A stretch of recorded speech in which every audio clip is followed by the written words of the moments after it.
Saludamos al sociólogo Marcos Salamé, analista político, profesor investigador de la Universidad de Cuenca. Ha cumplido 2 meses de gobierno Guillermo Lasso. Se da en una coyuntura en la cual él visita a su par Pedro Castillo en Perú y se encuentra en contacto con varios colegas latinoamericanos. También cabe indicar, sociólogo Salamea, en una de varias encuestas el presidente Lasso vuelve a obtener una aceptación que supera el 70% en cuanto a su gestión por parte de los ecuatorianos. Le escuchamos. Gracias, Gustavo. Bueno, en relación a estos datos que usted señala, eh, creo que básicamente son datos que la gente eh, expresa en base más de expectativas que un análisis objetivo, frío, real de la gestión del presidente Lasso. Y no me extraña porque estamos con un presidente que prácticamente está en los inicios de su gestión. Todavía todo está por verse. Y creo que a lo mejor quizás en esta medición, sumada a las expectativas, esté el hecho de que la gente está visualizando y evaluando lo único cierto que está avanzando con alguna dinámica prevista, que es el proceso de vacunación. Recordemos la propuesta del gobierno y específicamente del presidente en campaña de vacunar a 9 millones en 100 días. Entonces creo que el gobierno está poniendo énfasis fundamental y básicamente en esto. Y la población está dando un criterio más bien positivo respecto a este proceso de vacunación. Y en base a eso, pues, la gente opina y se pueden obtener las cifras que usted ha señalado. Sin embargo, creo que habría que ver los otros ámbitos de la gestión que no han avanzado muy poco. Por ejemplo, el ámbito. Se va delineando de alguna manera eso que se daba por un hecho, esos ribetes neoliberales del gobierno. Bueno, recién está en proyecto la posibilidad de profundizar y afianzar el modelo de política económica neoliberal. ¿Cuál es el proyecto? Pues la propuesta que se está afinando, ¿no es cierto?, para la privatización en unos casos, en otros casos una privatización, digamos, más bien embosada, que conceptualmente ha sido llamada una monetización, pues, de activos y empresas públicas del Estado. Esto no se había dado antes en los gobiernos neoliberales de los años 80, 90 y principios del siglo XXI. Y esa es una propuesta central del gobierno.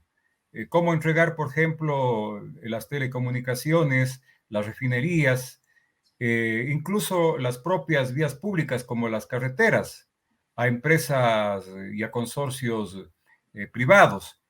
También se habla la posibilidad, digamos, de otros activos. Bueno, creo que el más inmediato en cuanto a este tema va a ser la venta del Banco del Pacífico, pero también no se descartaría, ¿no es cierto?, la posibilidad de privatizar ciertos sectores de la salud, incluso del propio Instituto Ecuatoriano de Seguridad Social, pero también la apertura que se está dando hacia el modelo extractivista, con la promesa de duplicar la producción petrolera, de incrementar la producción minera, da cuenta de que efectivamente pues estamos en el camino hacia un afianzamiento pues del modelo neoliberal en el Ecuador. Incluso se han propuesto la firma de nuevos contratos bajo una nueva modalidad con las empresas petroleras.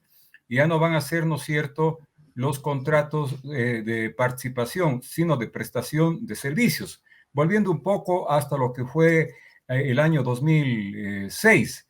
Entonces, esta es una realidad pues que da cuenta de que efectivamente el enfoque económico es claro en cuanto al gobierno de Lasso. Sin embargo, todavía faltan viabilizar cuáles son aquellas acciones y medidas que van a posibilitar una reactivación económica del aparato productivo inmediato. Por ejemplo, no hay un plan económico todavía que sea propuesto, que sea anunciado por parte del ministro de Economía. Y por otro lado también, Gustavo, hay que aclarar de que el tema de la política de precios reales, de la eliminación de subsidios, no es precisamente pues algo que no esté en las prioridades del gobierno. Seguimos con el aumento mensual en el precio de los combustibles. La política de precios reales o precios internacionales ha sido consubstancial a esta lógica neoliberal. No se lo pudo hacer en décadas anteriores y me parece que este gobierno sí lo va a hacer. En Una estos planes expectativa económicos. enorme existe en el austroecuatoriano con respecto a la vialidad por ese desarrollo asimétrico del país. Algo preocupante hasta el momento, por lo menos, de lo que podemos observar, es una falta de definición sobre vialidad en el austro. Algunos proyectos periféricos que no llegan a tocar directamente a la SOI han sido anunciados, entre ellos el inicio de un contrato para el mantenimiento en carreteras en la vecina provincia de El Cañar y en Chimborazo, que incluye la salida a la costa por Guayaquil, por la zona de Cochancay, y también alguna zona fronteriza entre Cañar y Chimborazo, con este contrato para el mantenimiento denominado E40 y E58. Y por otra parte, se han hecho anuncios también de la construcción de un viaducto denominado Sur o Quinto Puente, que sería una carretera de primer orden que llegaría a empatar con la cuenca Molleturo-Naranjal, vía que se encuentra en muy malas condiciones como el resto de la vialidad en el Azuay. De allí, directamente para el Azuay, a pesar de Marcelo Cabrera, a pesar del ministro de Transportes y Obras Públicas cuencano, no existe ningún anuncio.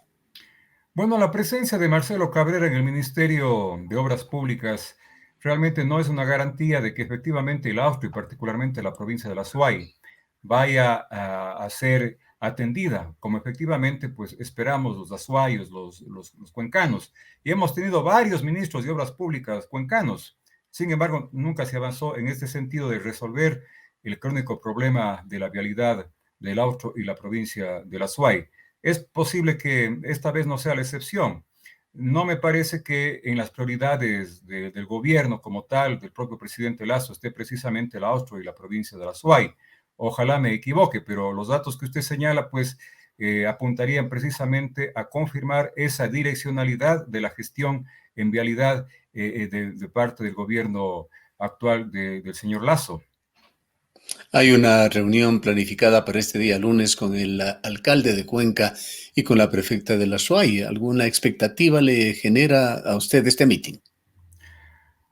Bueno, son reuniones, digamos, que tampoco se realizan por primera vez en las instancias y en las dinámicas de otros gobiernos. También las autoridades se han reunido, se han hecho pliegos de peticiones, se han hecho propuestas al gobierno central sobre las necesidades de las demandas urgentes y básicas de nuestras poblaciones. No todo se puede conseguir. Yo diría que quizás la única posibilidad es generando acciones y presiones que sean mucho más contundentes. Yo recuerdo, Gustavo, en el año 1987, cuando tuve la oportunidad de ser consejero provincial de la SUAY, se realizó algo inédito que no se ha vuelto a repetir, el paro cívico provincial durante 48 horas en el gobierno de León Febres Cordero, con una plataforma de lucha de 10 puntos que se presentó al gobierno y que fueron la mayoría de ellos precisamente asumidos, pero porque hubo una medida de presión. Recuerdo incluso nombramos una junta cívica provincial que estuvo presidida en ese entonces por quien fuera rector de la Universidad de Cuenca, el doctor Teodoro Cuello Vázquez.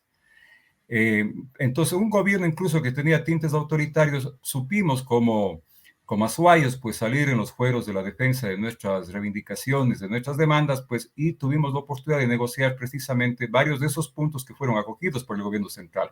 Ojalá no toque llegar, digamos, a una situación de esa naturaleza y ojalá también las autoridades de la SUAY, de Cuenca, se pongan a la altura precisamente de lo que demandan nuestras poblaciones para hacer respetar el Austro y la provincia de la SUAY. En lo que se relaciona a la política medioambiental favorecida aquí en la consulta popular de Cuenca, también en la de Girón, también se observa con preocupación apertura al extractivismo por parte del gobierno de Guillermo Lasso con la intención de duplicar la explotación petrolera, posiblemente intervenir en pozos petroleros en el suroriente ecuatoriano. También muy optimista se le nota al sector minero tras una reunión mantenida con la Cámara de Minería y el presidente Lasso. Nos sorprende, ¿no? Como dije hace un momento, pues la priorización del modelo extractivista es parte, digamos, de la visión económica del gobierno actual. No podemos pedirle, pues, al neoliberalismo una visión ambientalista o de desarrollo sustentable. Básicamente, pues lo fundamental es cómo garantizar pues que el gran capital, que usualmente es un capital extranjero, pues acumule más valor para ese capital, sin importar las consecuencias medioambientales, pues, o de desastre ecológico que esto pueda ocasionar. Esto se ha dado en otros países precisamente con la anuencia de otro tipo de gobiernos que tienen bajo esa visión económica, pues, la posibilidad de implementar, pues, el extractivismo, incluso a veces con resultados sumamente graves para la naturaleza, en el caso, por ejemplo, de Brasil, para la selva amazónica, etcétera, ¿no? Entonces, eso conlleva, pues, que si esa es la visión del gobierno, pues, habrá que redoblar también esfuerzos de los grupos ambientalistas, de los defensores de la naturaleza, de las fuentes hídricas, para evitar de que eso comprometa precisamente la vida y la salud y la sustentabilidad de nuestras poblaciones. Reitero, pues no me sorprende pues que eso finalmente pues esté en la agenda de prioridades del gobierno actual. Lo que sí no está en la agenda de prioridades, Gustavo, lamentablemente es la política social. No veo todavía pues un programa claro de cómo resolver los álgidos problemas sociales, comenzando por el propio problema de la pobreza, el propio problema de la desnutrición, el tema, digamos, del deterioro en los servicios de la salud, de la educación, el propio problema de la seguridad social, el déficit habitacional, etcétera. Problemas sobre los cuales incluso el presidente Lasso hizo cuantiosas y grandes ofertas y propuestas, pero ninguna de ellas todavía se ve visos de un inicio de materialización de esas propuestas que Pero en podrían todo lo que algunos está adelante usted contemplar. señalando, sociólogo Salamea, no se puede dudar que un eje transversal es el plan de vacunación. Si esto se cumple, va a aportar también en mucho todo lo que pueda denominarse área social. Bueno, la gente está vacunada, pero si es que no consigue empleo, Ujú. si es que teniendo empleo no tiene un ingreso suficiente que le permita reproducir sus condiciones materiales de vida, ¿qué hace? La gente sigue yéndose del país, Gustavo. Todos los días vemos a las afueras del registro civil con gente que madruga por obtener el pasaporte, porque la gente quiere resolver sus problemas de reproducción material de la vida particular y familiar yéndose del país, porque sintoniza de que no existe a lo mejor, pues en el escenario inmediato, por lo menos la posibilidad de resolver sus problemas. Se ha planteado también que la vacunación es un elemento clave para la reactivación económica. Yo diría, es un elemento importante, necesario, pero no es suficiente, porque si es que la gente tiene un nivel de ingreso todavía limitado y no puede dinamizar el mercado interno, la producción precisamente de los sectores productivos no podrá incrementarse porque no van a tener, ¿no es cierto?, la demanda suficiente. Entonces hay que Más allá dinamizar el mercado a entonces, través de la demanda. sociólogo Salamea, de esta popularidad, de esta aceptación que se refleja de Guillermo Lasso en las encuestas, ¿qué es lo que ve usted, más allá de esto que usted llama una reacción primaria de la gente? Eh, que veo en la opinión de la Que gente. ve, que ve que ve en el gobierno, perdón, que Ah, ve en el gobierno de Guillermo Lasso. bueno, yo creo que la prioridad de él básicamente es quizás sintonizarse con las exigencias de los grupos de poder económico a los que él se debe. Recordemos que en el equipo ministerial del presidente Lasso están conspicuos representantes de la banca y de los grandes grupos empresariales. No estamos hablando de medianos o pequeños empresarios, de grandes grupos empresariales. Y creo que el gobierno va a moverse en esa dinámica, ¿no? En este momento se ha aperturado desde el punto de vista político algunos diálogos con algunos sectores, pero creo que poco a poco eso va a ir quedando de lado. Incluso las propias conversaciones o acuerdos políticos con Pachacuti van a irse deteriorando en el futuro, cuando ya en la Asamblea tengan que analizarse pues aquellos proyectos de ley que no comulgan con los principios ideológicos de Pachacuti, que reitero, hasta este momento asoma como un aliado inmediato del gobierno. Tengo la impresión, ojalá me equivoque, pues de que este gobierno lo que va a hacer básicamente es profundizar y afianzar lo que ya tuvimos en el gobierno de Moreno, ¿no?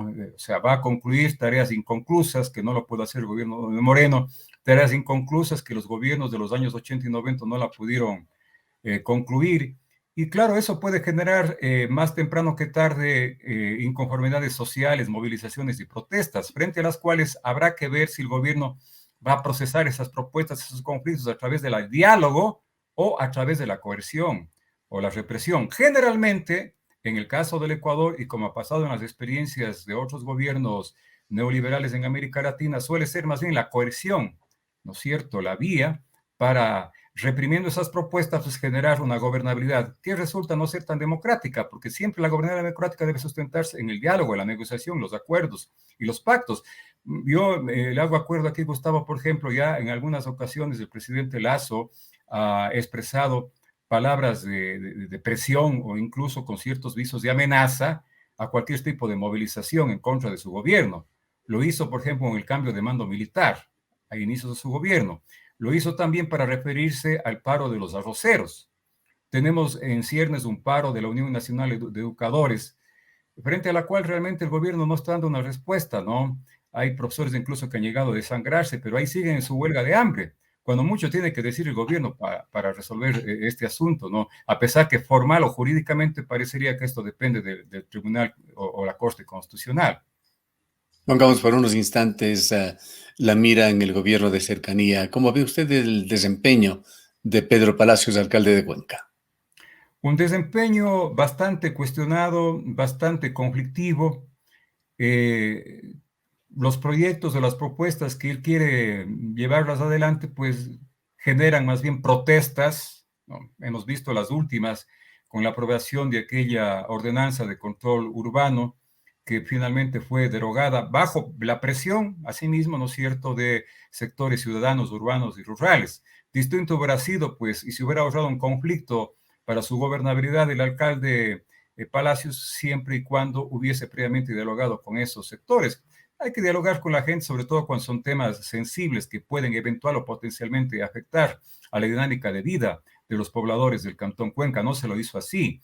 En este mismo periodo hemos tenido otro conflicto con el tema de la construcción de las ciclovías, incluso en sectores donde fueron previamente construidas veredas, y además generando una destrucción también de la naturaleza, de los espacios verdes, que generó, reitero, reclamos de los moradores de esos sectores. Están también protestas por cobros indebidos, pues, en cuanto a ciertos pagos municipales, como el predio urbano, o por la realización de mejoras. Recuerdo uno de estos últimos del barrio El Tejar. En fin, son los últimos conflictos, ¿no? Entonces, creo que hacen falta rectificaciones, ¿no?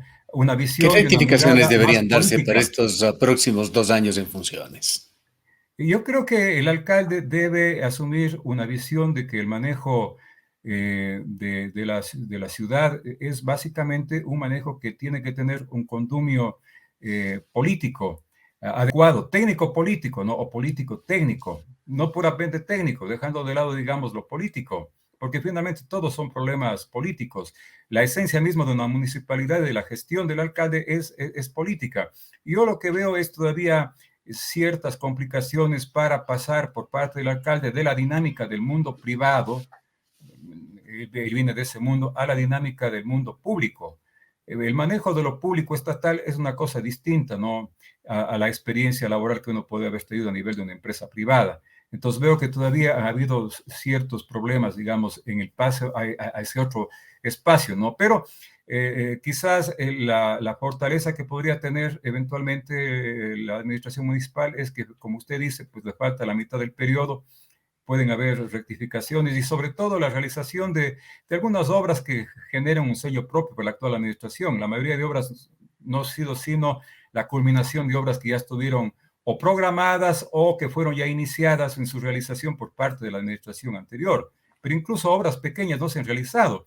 Yo tuve una oportunidad, aquí hablo ya como ciudadano, por ejemplo, visité hace algunas semanas el llamado Parque del Agua, no conocía, ¿no? Me parece un parque bonito, etcétera, pero los espacios verdes no están cuidados. Y hay el Parque Botánico, que lo que más les sorprendió fue de que está inundado de maleza y de botánico tiene muy poco. Y qué pena realmente, ¿no? Si uno se da la vuelta por ahí, yo digo, un poco caricaturizando, debería ser el Parque de la Maleza, ¿no? Es puro maleza, ¿no? cuando podría ser un centro de atracción y además pedagógico para el aprendizaje respecto a la biodiversidad, en este caso, digamos, de plantas que Bien. existen en nuestro medio. No Para se va a olvidar. finalizar, sociólogo Salamea, ¿cómo ve usted esto del regreso, del retorno a la nueva normalidad, cuando el gobierno está muy optimista en el sentido de que cumplirá con su plan de vacunación 900? Claro, yo pienso que es muy probable que cumplan y en buena hora que así sea, pero ahí no acaba todo. El plan de vacunación tiene que seguir. No puede este momento paralizarse. Y yo sí veo con preocupación de que todo el mes de agosto solamente se va a priorizar la segunda dosis a quienes se pusieron la primera en tiempo anterior. Creo que debía haberse continuado también para aquellos sectores que todavía no han alcanzado a ponerse la primera dosis. El plan de vacunación no puede detenerse.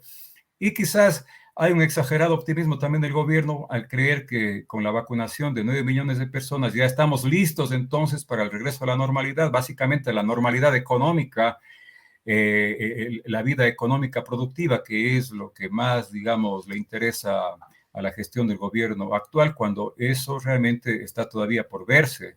Estamos, ¿no es cierto?, en ciernes con una nueva variante. Necesitamos, como han dicho los propios expertos en este tema, por lo menos que un 90% o un 85% estén vacunados para poder hablar de que Sí, efectivamente la hemos pandemia cumplido. no ha pasado, ni mucho menos. Los países más avanzados en vacunación, empezando por el propio Estados Unidos, están nuevamente recomendando el uso permanente de mascarilla. El temor que yo tengo es que, porque es un gobierno que responde a intereses, sobre todo del mundo empresarial privado, quizás va a ser difícil que se establezcan restricciones como las que ya tuvimos para enfrentar a lo mejor nuevas oleadas, ¿no? Porque va a dar sobre todo énfasis al tema económico más que al tema, digamos, de la salud, bajo también la premisa de que ya una vez culminada la vacunación a 9 millones, a lo mejor ya estamos listos para simplemente la gente vuelva a hacer la vida casi normal. Esto no es posible, reitero, incluso la inmunidad colectiva del rebaño solo se alcanzará con 85%, pues, y ahí podemos pensar, pues, paulatinamente un regreso a eso que hemos llamado la normalidad. Bien, muchas gracias por habernos acompañado. Muchas gracias también, Gustavo, a usted.